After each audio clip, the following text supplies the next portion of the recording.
Bonjour, c'est François Kamachi.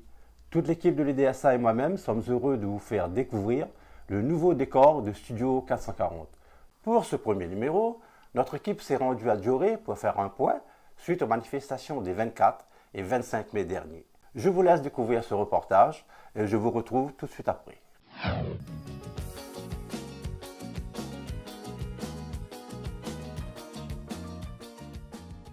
On est revenu ici à Dioré aujourd'hui, puisque on a quand même un article dans le GIR du 12 juillet qui interpelle moi. Ça rappelle la manifestation que la population de Dioré l'avait fait les 24 et 25 mai dernier, avec un certain nombre de revendications. Et il se trouve que dans cet article aujourd'hui, tout juste, si Zeti n'accuse pas les habitants de Dioré d'avoir fait une manifestation, mais qu'en réalité, ils n'ont pas besoin de grand-chose. Dans cet article contradictoire intitulé « Les abribus, tout le monde en veut, mais pas chez soi », la journaliste cite l'adjoint qui dit « Personne n'a trouvé que c'était nécessaire.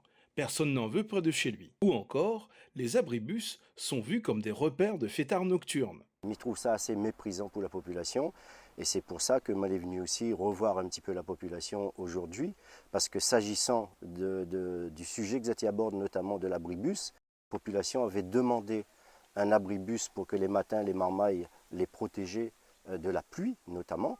Et aujourd'hui, Zeti trouve toutes sortes de motifs techniques pour dire que, la population ne veut pas, ou alors les propriétaires, les gens ne veulent pas. Les enfants de Dioré, ils s'abritaient le matin sous un bar.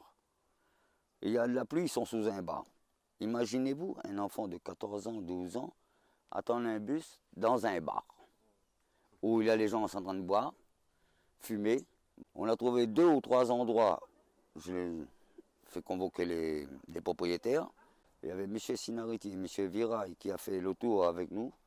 Ils nous ont même dit que s'il n'y a pas d'endroit, s'il y a un bout de terrain, ça fait 9 mètres carrés, que la commune et la CIRES et Estival, enfin la CIRES et la commune sont prêts à utiliser tous les moyens pour avoir ce morceau de terrain.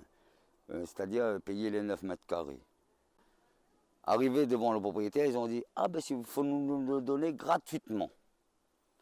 Donc, leur propos qui était dit au départ, je paie les 9 mètres carrés, est devenu gratuitement.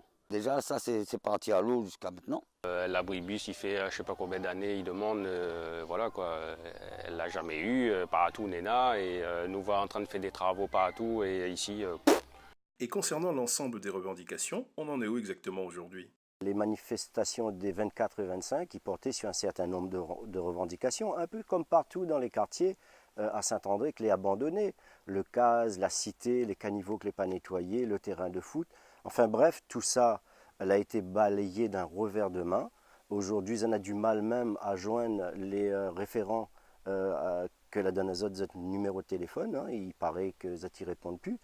D'ailleurs, il continue à appeler, personne n'y répond, donc à un moment donné, voilà quoi, il faut prendre un peu ses responsabilités et puis quand vous avez une affaire, vous faites quoi. Cependant, d'autres solutions techniques, ne faisant pas appel à des propriétaires privés, sont déjà utilisées dans l'installation d'abribus sur la commune de Saint-André. Voilà l'exemple d'un abribus que les construit sur un caniveau.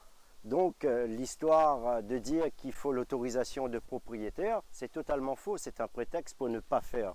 Nous avons l'exemple ici d'un abribus, je m'y répète, que a été fait sur un caniveau comme dans beaucoup d'endroits à Saint-André. Monsieur Virapoulet, il a dit qu'il viendrait une semaine avec la population de Dioré. Il sera à la population à l'écoute pour voir qu'est-ce qui est devenu, est-ce que ça a marché ou pas. Il a pris toutes ses responsabilités dans la salle, devant une 200 ou 150 personnes à le dire, mais on ne l'a jamais vu. Qu'est-ce qui motive d'après vous, M. Bédier, de tels comportements de la part de la municipalité? Le maire est vexé. Il n'accepte pas que les gens s'expriment, les gens font passer leurs doléances, les gens revendiquent des droits et un mieux vivre dans leur quartier. Vexé, donc, il a envoyé un adjoint et qui a, lui, fait passer dans la presse que tout compte fait, il y a eu une manifestation, c'était comme un espèce de caprice, et que tout compte fait, lorsqu'il vient sur le terrain, du coup, les gens ne revendiquent pas plus que ça, c'est totalement faux, j'ai été les rencontrer, et c'est leur version, et la version que nous nous TIFE aussi que les gens y entendent, mais c'est les personnes que nous l'interrogeons aujourd'hui. Studio 440, c'est terminé pour aujourd'hui. Comme vous avez pu le voir, malgré les promesses du maire, rien n'a bougé à durer jusqu'à ce jour. Nous restons vigilants et nous vous tiendrons informés de la suite de cette affaire. Merci de nous rester fidèles. Nous donnons notre rendez-vous très bientôt. Pour votre bien, nous la trouve.